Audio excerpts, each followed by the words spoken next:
Amigas, amigos, me da mucho gusto el poder conversar con ustedes después de tanto tiempo de no comunicarnos. La verdad me da mucho gusto, mucha felicidad el poder platicar con ustedes. Como saben, entregué la banda presidencial a nuestra compañera, amiga, extraordinaria presidenta Claudia Sheinbaum el 1 de octubre del año pasado. Hace un año y ya cerca de 2 meses. Y desde ese día, desde el 1 de octubre, me vine aquí, a la Quinta La Chingada, Palenque, Chiapas, esta casa que me heredaron mis padres. La hizo Manuelita, mi madre. Ella la dirigió. No es un rancho, no es un latifundio, es una hectárea y un poco más. 12, 13,000 metros cuadrados. Y decidí venirme e iniciar una vida nueva porque me retiré de la política activa, de la práctica política. No es una simulación. Estoy jubilado. Entonces, imagínense ustedes después de cerca de 50 años de lucha ininterrumpida, lo difícil que pudo ser el decir se acabó, cortar de tajo toda mi actividad pública, política, casi 50 años, porque empecé en 1975, 76 trabajando con los indígenas chontales en Nacajuca. Luego en 1977 fui director del Instituto Nacional Indigenista en Tabasco. Ahí aprendí a trabajar para la gente humilde, para la gente pobre. Tan es así que en mi expediente en Gobernación, en 1979, hay un reporte del temible policía Nazar Haro acusándome que era yo comunista, porque estaba defendiendo, apoyando, trabajando por los pobres. Así comencé y así terminé, porque concluí mi mandato como presidente y logré, junto con millones de mexicanos, ustedes y muchos, algunos ya se nos adelantaron, pero logramos el inicio de una transformación. Llevamos a la práctica el ideal de que por el bien de todos, primero los pobres. ¿Cómo no voy a estar contento? ¿Cómo no voy a estar feliz?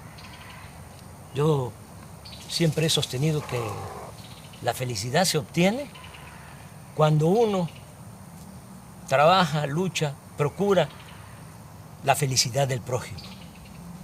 Entonces es cuando ya tenemos bienestar espiritual, bienestar del alma, felicidad. En el gobierno que dirigí, en 6 años, a pesar de la pandemia, con todos los daños, con toda la tristeza que nos dejó esa pandemia de COVID, 2 años muy difíciles, por el dolor y también porque se nos cayó la economía. Bueno, a pesar de eso, en el tiempo que estuve en la presidencia, salieron de la pobreza 13,400,000 mexicanos. Lo voy a repetir, 13,400,000 mexicanos. Nunca se había hecho eso, nunca, en un sexenio. Es un gran orgullo. Cuando llegué a la presidencia, el 42% de los mexicanos estaban en la pobreza, 42% de toda la población. Cuando dejé la presidencia, ya había bajado la pobreza, se había reducido al 29%. Y hay otros datos. También se redujo la desigualdad, porque México era país de unos cuantos, de los de arriba, de los oligarcas, los que se habían quedado con todos los bienes de la nación, con los bienes del pueblo, con la llamada política neoliberal o neoporfirista, porque lo que aplicaron fue lo que ya había puesto en práctica Porfirio Díaz: entregar los ferrocarriles, entregar el petróleo, entregar las minas, entregar las tierras a extranjeros y a grandes latifundistas vinculados a la cúpula del poder. Pues eso es el llamado neoliberalismo. Entonces, se dedicaron básicamente a saquear y se produjo pues una monstruosa desigualdad. En la época de Salinas, cuando hay más multimillonarios en México, ocupamos el 4.º lugar en multimillonarios en el mundo, en el sexenio de Salinas. 4.º lugar. Primero Estados Unidos, luego Alemania, luego Japón y luego México. Pero millones de pobres. Una injusta, monstruosa, reprobable desigualdad. Bueno, todavía con Calderón, para que tengan una idea, el sector de arriba, de los más ricos, dicen los técnicos, el decil de los que tienen más ingresos. Un rico tenía en la época de Calderón 35 veces más que un pobre del decil, del sector de abajo. 35 veces más. Cuando dejé el gobierno, ya se había reducido la desigualdad a 16%. El rico tenía solo 16% más que el pobre en nuestro país. Y hay otros datos. En el tiempo que fui presidente, los ricos que no les fue mal obtuvieron ingresos a pesar de la pandemia, obtuvieron ingresos del 4%, es decir, incrementaron sus ingresos en 4%, los ricos. Las clases medias en 20%, pero los pobres 35% incrementaron sus ingresos. Le estoy hablando de cifras de datos oficiales que ustedes pueden constatar. Son datos, son cifras del INEGI y del Banco Mundial.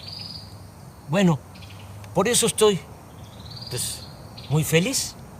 Imagínense cerrar un ciclo así, logrando ese ideal que se convirtió en realidad. Por eso decidí ya retirarme, no sentirme insustituible, porque ese es el otro problema, actuar como cacique, caudillo, jefe máximo, poder tras el trono. No.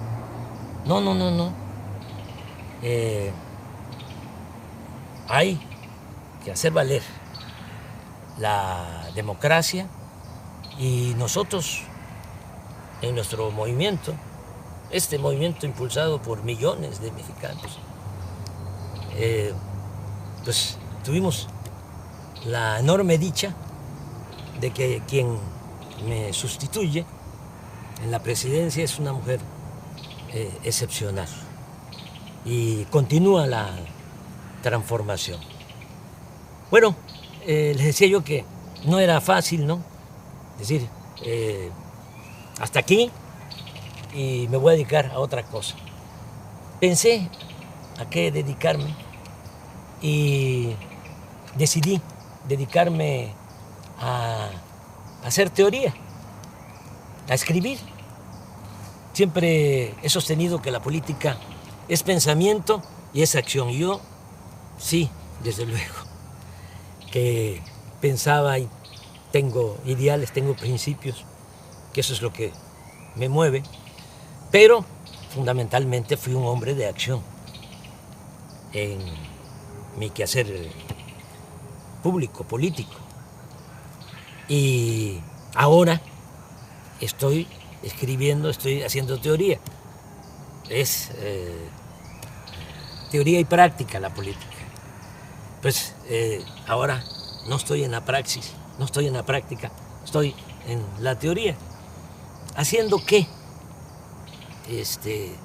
Bueno, pues fundamentando lo que hicimos. ¿Cómo le llamamos a lo que se está aplicando en México? Ya sabemos que existe el neoliberalismo, decían que no había de otra, claro que sí hay de otra. El neoliberalismo es el robo descarado, es el gobierno de una minoría, es el gobierno al servicio de un comité de potentados. Eso era el gobierno antes del inicio de la cuarta transformación en nuestro país. El pueblo no les importaba. Pero, ¿qué fue lo que nosotros hicimos y cómo lo vamos a conocer? ¿Cómo se va a llamar? ¿Cómo se bautiza? Entonces yo he propuesto que sea humanismo mexicano. Y el humanismo mexicano tiene dos pilares. Uno es el cultural, la grandeza cultural de México. Como decía el maestro Bonfil Batallas, el México profundo, las civilizaciones olvidadas, negadas. Y eso es lo que nos da nuestra fortaleza, eso es lo que nos da nuestra identidad, nuestra democracia, nuestra idiosincrasia,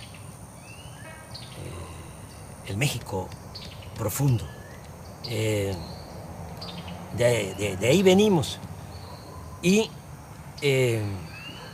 quise trabajar sobre la historia cultural de México, porque la historia que nos han contado desde hace siglos es una historia falsa, simulada. Y el otro pilar del humanismo mexicano, pues es la fecunda historia política. Ese es el siguiente trabajo. Ya les presento el primero, el que tiene que ver con la grandeza cultural de México. Así se llama, grandeza. El que viene para el año próximo se va a llamar gloria, porque es grandeza y gloria. Repito, la grandeza es la historia de nuestras culturas, de nuestras civilizaciones, para desmontar, para echar abajo la historia que crearon, que inventaron los conquistadores, los invasores, y se ha mantenido durante las épocas del dominio de las oligarquías. Pero aquí se cuenta otra historia. Y este libro de la editorial Planeta, pues ya va a estar en librería. Es el trabajo, es una investigación de más de un año y un mes, trabajando, porque les hablaba yo de mi nueva rutina. ¿Qué hago aquí? Bueno, me levanto temprano, como siempre, camino aquí hay un sendero entre los árboles, son 450 metros, doy 10, 12 vueltas, 5 kilómetros, muy temprano, me baño, luego desayuno, hay una señora Morbi que es la que me ayuda, me hace los alimentos, la comida, la limpieza de la casa, porque Beatriz está en México, viene, yo voy, he ido como 5 veces, claro, de manera muy discreta, para evitar los escándalos. Y se quedó allá porque ya Jesús y Ernesto entró a la universidad y pues tiene que estar ahí, pendiente. Ya ustedes saben cómo somos en México, cómo son nuestras familias. Aunque Jesús ya tiene 18 años, pues ahí está con la mamá, es hijo único. Yo tengo 3 hijos mayores de mi finada esposa Rocío y Jesús con Beatriz. Y claro, nos hablamos todos los días. Bueno, después de que desayuno, como a las 9, me encierro en el despacho a escribir. Me levanto a las 12, me tomo mi pozol, camino un poquito aquí en el corredor de la casa, me vuelvo a sentar hasta las 2, como y sí doy una vuelta a todo el sendero después de la comida, veo un poco las noticias, tengo un teléfono de esos muy sencillos y como no son pues muy caritativos, no encuentro la palabra, el término, los dueños de los medios de comunicación, sobre todo los de la telefonía, y pues el mío es de recarga, ahí me salen noticias, claro, con 1 día, 2 días de retraso, pero no quiero más, no quiero saber más. Ya conozco bastante a nuestros adversarios, son pues muy obvios.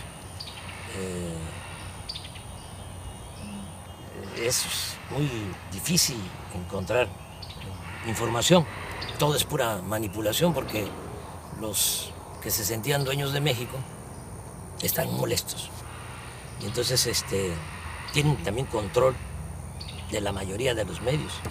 El 90% de los medios de información, que son medios de manipulación, periódicos, radio, televisión y hasta las benditas redes sociales. Pero hay un 10% de periódicos, de radio, en redes sociales, que sí hay información. Bueno, veo un poco lo que está pasando en el país y me vuelvo a sentar, vuelvo al despacho a escribir hasta las 7, 8 de la noche. Me acuesto temprano. Esa es mi rutina y pues voy a continuar así. Estoy presentando el libro de esta manera porque no puedo ir a presentarlo a México, a las plazas públicas. Me gustaría mucho, pero ¿saben qué? Ya me retiré de la actividad política. No hay que hacerle sombra a nuestra presidenta. Ella es la que conduce y lo está haciendo muy bien. No hay que dividirnos, hay que estar muy juntos, unidos. aquí está la lección de cómo se crearon grandes civilizaciones en México. Esta civilización, la gran cultura olmeca, cultura madre, que floreció 1000 años antes de Cristo y nos dejó la invención del calendario, del cero, de la escritura, y estas piezas, cabezas colosales, de basalto, imagínense la organización que tenían, la organización social, política, que estas piezas son de 25 toneladas aproximadamente, basalto. Y el basalto lo trasladaban desde la Sierra de los Tuxtla, en Veracruz, cómo lo trasladaban en balsas por el mar y lo metían por el río Coatzacoalcos, porque la primera ciudad olmeca fue San Lorenzo, ahora es el municipio de Texistepec, muy cerca de Cozoleacaque, de Minatitlán, de Acayucan, ahí en el Istmo. Ahí se fundó la primera ciudad olmeca. Entonces, por el río Coatzacoalcos hasta San Lorenzo, que es una isla, y también hasta La Venta, Huimanguillo, Tabasco, que es la otra gran ciudad, en balsa, todos estos fragmentos de piedra para que los artistas olmecas esculpieran, hicieran estas grandes cabezas colosales, y también un arte fino, porque hasta lo pequeño es hermoso en las grandes civilizaciones que florecieron en nuestro país, las ofrendas con personajes pequeños de jade, porque a diferencia de Europa, a nosotros nos gustaba más, a nuestros antepasados, el jade que el oro. Lo que ponía loco a los europeos y a los españoles era el oro. Por eso fue la conquista, porque traían hambre de oro, codicia de oro. Cortés una vez señaló, porque le preguntaron cuando Moctezuma les entrega a él y a sus huestes oro. Entonces los soldados conquistadores empezaron a gritar y a brincar, dice la crónica, como monos. Entonces le preguntaron a Cortés que por qué les importaba tanto el oro. Aquí el dinero, la moneda era el cacao, y desde el punto de vista artístico, cultural, era el jade. Y la respuesta de Cortés fue: porque nosotros tenemos una enfermedad del corazón que solamente se cura con el oro. Entonces, era otra cosa. En el México prehispánico no había esa codicia, no había esclavitud, la tierra era comunal y había mucha, pero mucha fraternidad, lo que se conoce como solidaridad. En la familia, familias integradas, solidarias, fraternas, hasta la fecha, pues es todo lo que heredamos. Esto es lo que hicieron los olmecas, pero aquí viene también lo que hicieron los mayas, que mejoraron lo que habían iniciado los olmecas en la ciencia, en el arte, en la cultura. Van ustedes a Palenque y van a encontrar el Templo de las Inscripciones, que se hizo para sepultar a Pacal,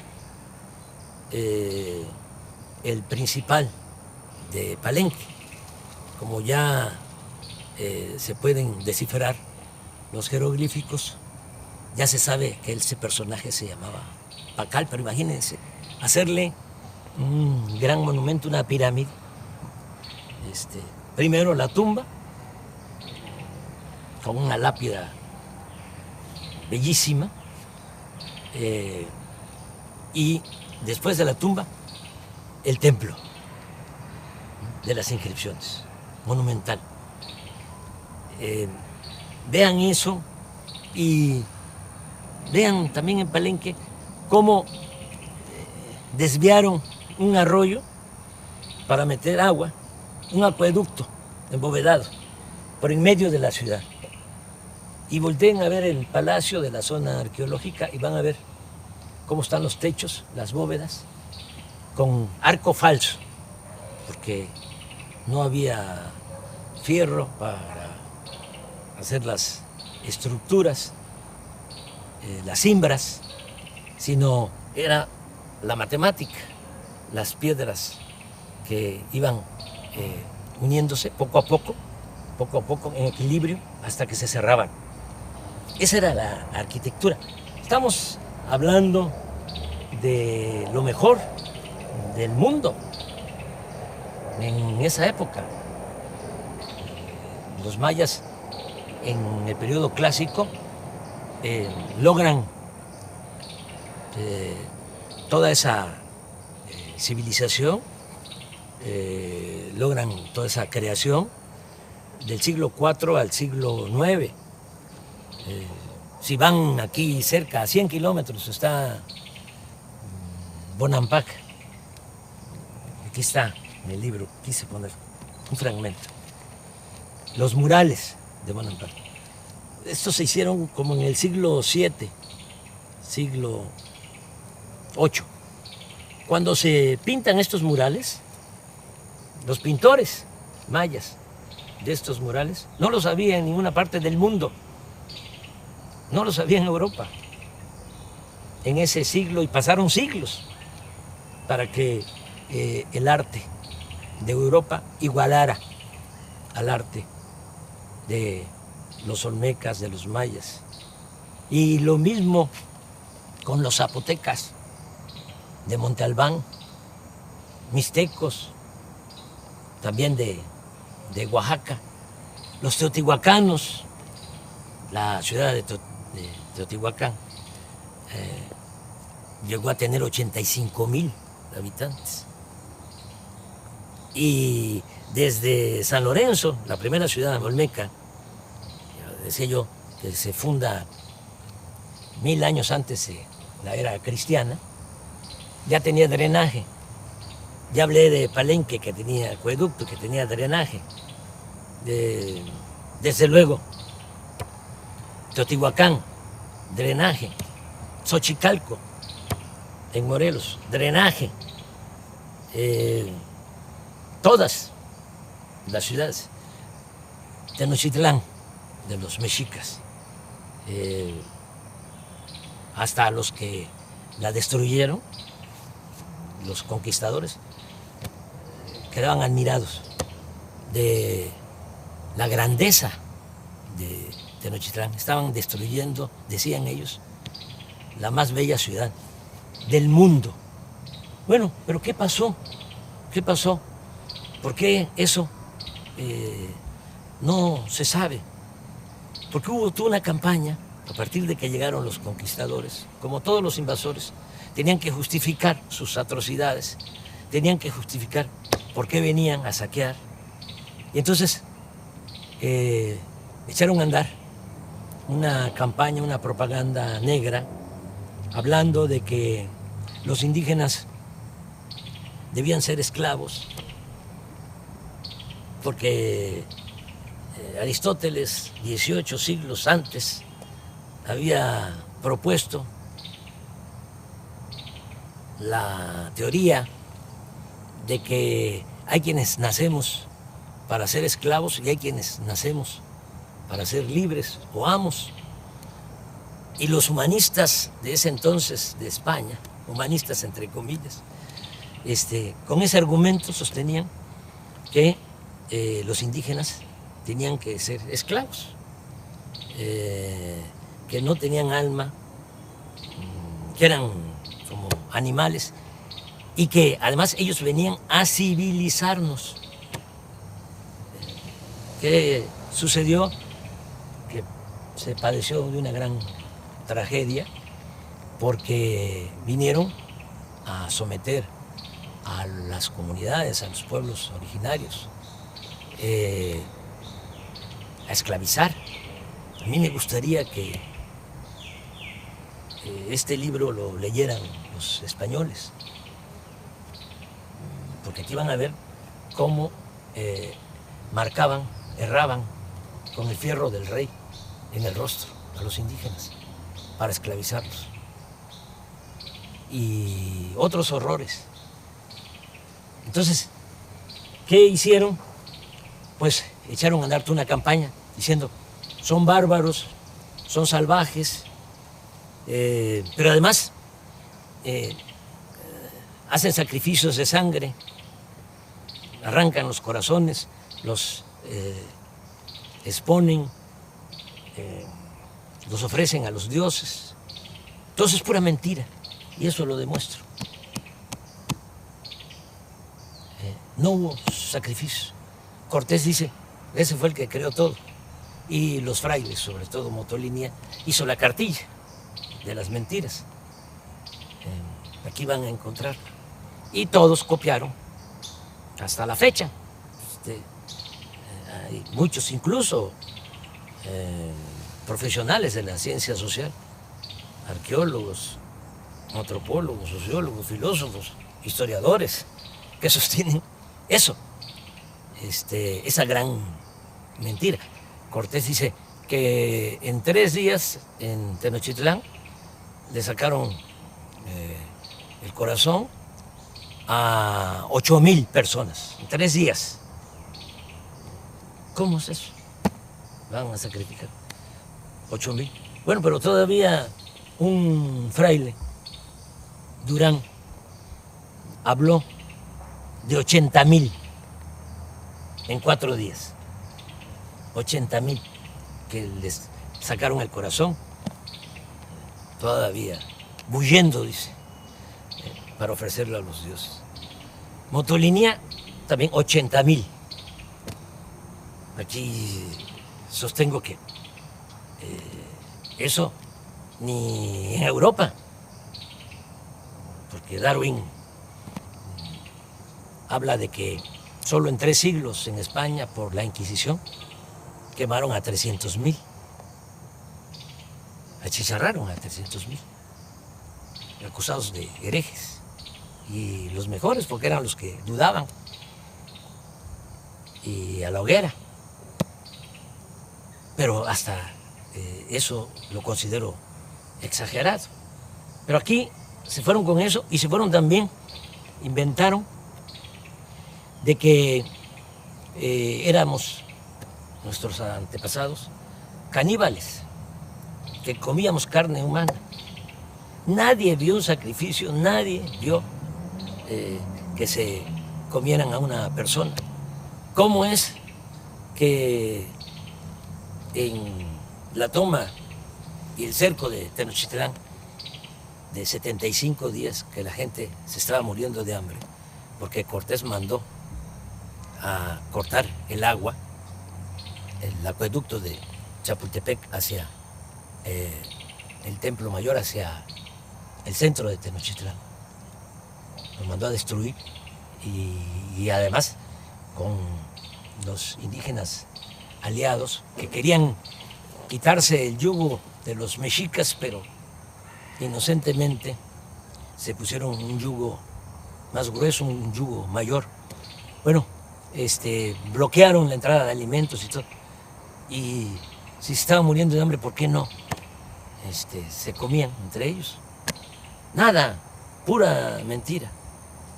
Y esto es lo que trata el libro. Pero lo más interesante es que en otras partes, lamentablemente en el Caribe, por ejemplo, exterminaron con los indígenas, acabaron con los indígenas. En Estados Unidos lo mismo, es hasta horroroso, ¿no? Repetir lo que decía un general, o le atribuyen a un general, Sheridan, que decía, todavía en el siglo XIX, aquí estamos hablando del XVI, del XVII, del XVIII, hasta principios del XIX, todo lo que fue la colonia, 3 siglos. Pero allá en Estados Unidos, en el XIX, hace menos tiempo, le atribuyen a Sheridan el que dijo que el mejor indio era el indio muerto. Hubo exterminio. Entonces, aquí, ¿cómo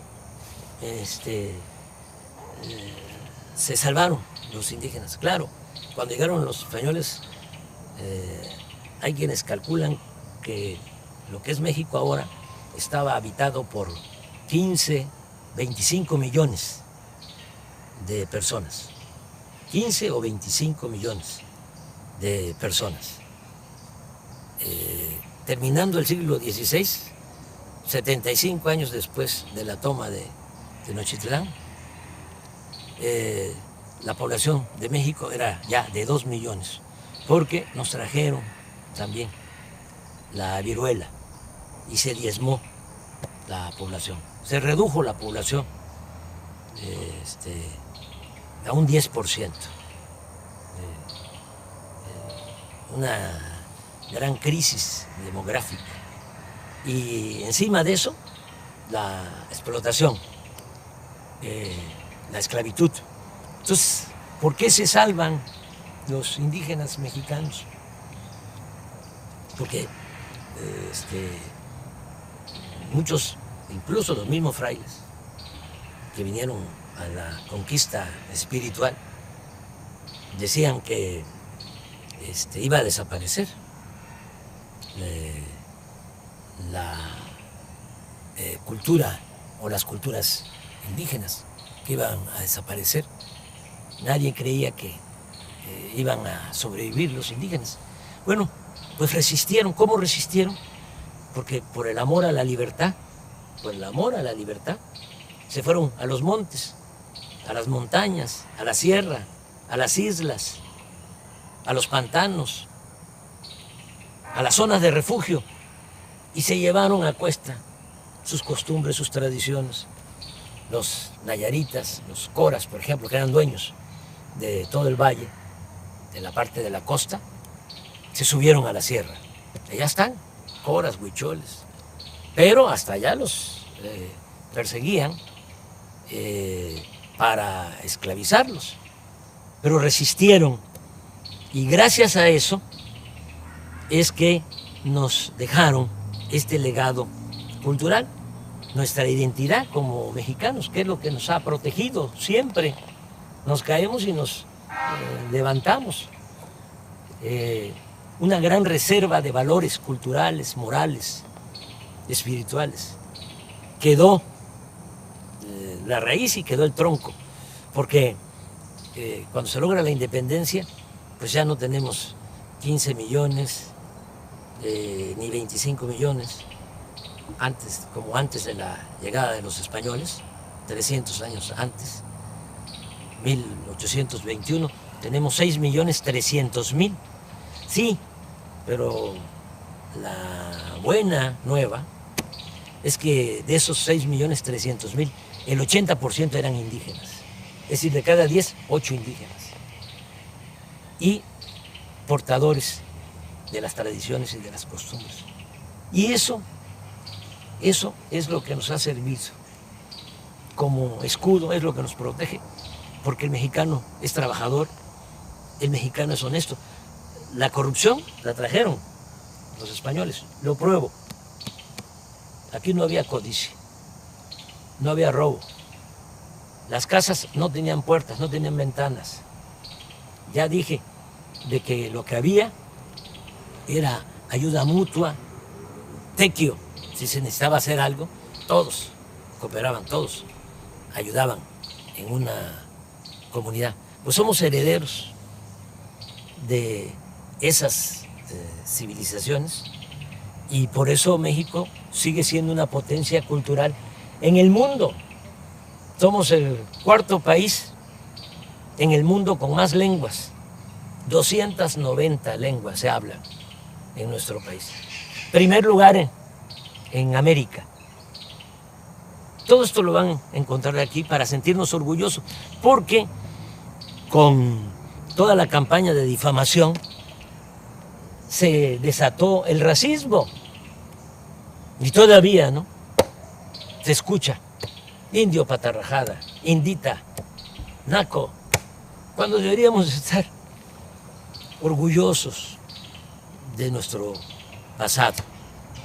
Sobre esto trata el libro y muchas otras cosas. Les va a gustar, estoy seguro. Les va a llevar tiempo, porque sí, por más que quise resumirlo, el original eran 1000 cuartillas, el libro tiene 600 y es una investigación. Y tengo que fundamentar todo lo que aquí sostengo. Entonces, se los recomiendo y, como les decía, ya para el año próximo viene Gloria, que es la historia política desde la independencia hasta la transformación. Ya para concluir, porque se nos está haciendo tarde, ya va a entrar la noche, comentarles que hay que estar apoyando mucho a la presidenta. Es la mejor presidenta del mundo. Tenemos esa enorme dicha. Vean cómo son los presidentes, los jefes de Estado en otros países y comparen. Además, fiel al pueblo, fiel a los principios de la transformación, sosteniendo que solo el pueblo puede salvar al pueblo. Solo el pueblo puede salvar al pueblo. ¿O no es cierto? Van a salvar al pueblo los de arriba, los ambiciosos, los que están enfermos de poder y de dinero sobre todo. No, es el pueblo el que salva al pueblo. Y con el pueblo todo y sin el pueblo nada. El pueblo es el que manda en la democracia. Y por el bien de todos, hasta de los ricos, por el bien de todos, primero los pobres. Si no se atiende a la gente humilde, a la gente pobre, no se logra la paz. La paz es fruto de la justicia. Y nosotros tenemos paz y hay estabilidad política. Nada más que como puede más el sectarismo, el dogmatismo, el fanatismo de nuestros adversarios, puede más que el sentido común, no internalizan nada, ¿no?, de lo que se ha hecho y se va a seguir haciendo. Y hay que apoyar mucho a la presidenta, porque todavía es temporada de sopilotes, y hay buitres, y hay halcones. Aquí no, aquí hay pajaritos, mire. Y al rato vienen las guacamayas, y vienen tropas de monos, de zaraguatos. Esta es mi vida, pero regresando, apoyar mucho a la presidenta. Yo no voy a recorrer el país, les comentaba, para presentar el libro, porque voy a seguir retirado, jubilado. Solo saldría a la calle por 3 razones. Una, si atentaran contra la democracia, como lo hacían antes, decían los grandes fraudes, ¿no?, los potentados, los oligarcas, con los corruptos, para que el gobierno estuviese a su servicio. Y eso ya no se puede permitir, de ninguna manera, porque para el pobre tiene un significado distinto la democracia. Para el pobre la democracia es la sobrevivencia, es poder mantener a la familia, tener ingresos para garantizar la salud, el estudio de los hijos. Para el que tiene recursos puede ser un deber cívico y no pasa nada. Por eso hay quienes votan por los candidatos o candidatas más guapas o más guapos. Pero para el pobre es su sobrevivencia. Les estoy diciendo que es la mejor presidenta del mundo, Claudia Sheinbaum, y un conservador, seguramente ahorita sí ve esto que estoy diciendo, escucha esto que estoy expresando, diría no, el mejor presidente del mundo es el de la mano dura, una mezcla de Franco con Pinochet, con Díaz Ordaz, con Salinas, que convierta al país en una cárcel. Ese es el que necesitamos.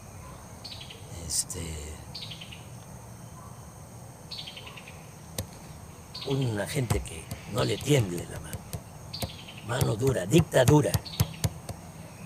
O otro presidente, acabo de escuchar, leer a un texto de un presidente, una declaración, diciendo, hace como un mes antes de una elección que hubo en el sur de nuestra América, de que él no iba a darle ningún apoyo a los discapacitados, porque ese era un problema de los discapacitados, eran libres y ellos tenían que resolver su problema.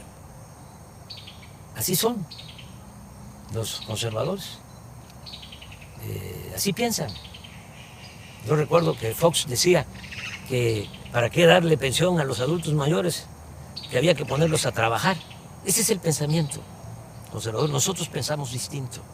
Nosotros pensamos que el Estado tiene una responsabilidad social. El gobierno no puede incumplir con su responsabilidad social. El gobierno tiene como objetivo garantizar el bienestar y la felicidad del pueblo. Ese es el objetivo principal del gobierno, no estar al servicio de una minoría rapaz. Entonces hay que apoyar mucho a la presidenta, nuestra presidenta. Les decía, yo saldría para defender la democracia, saldría también para defenderla a ella. Si hay intentos de golpe de Estado, si la acosan, salgo. Entonces sí, pero eso no creo que pase. De todas maneras, no está mal que sepan en qué circunstancias sí podría yo salir, sí saldría yo a la calle. Y la tercera razón por la que saldría a la calle sería defender la soberanía de México, porque nuestro país es libre y es independiente, es soberano. Nosotros no somos colonias de ningún país extranjero. Nos ha costado mucho ser un país independiente, soberano. Y si se violara la soberanía, entonces sí saldría a la calle. Ya nos está llegando la noche. Ya nada más despedirme, decirles que les quiero mucho, sinceramente. Mucho, mucho, mucho. Que amor con amor se paga. Como decía el inolvidable Juan Gabriel. Es amor eterno. Un abrazo de todo corazón.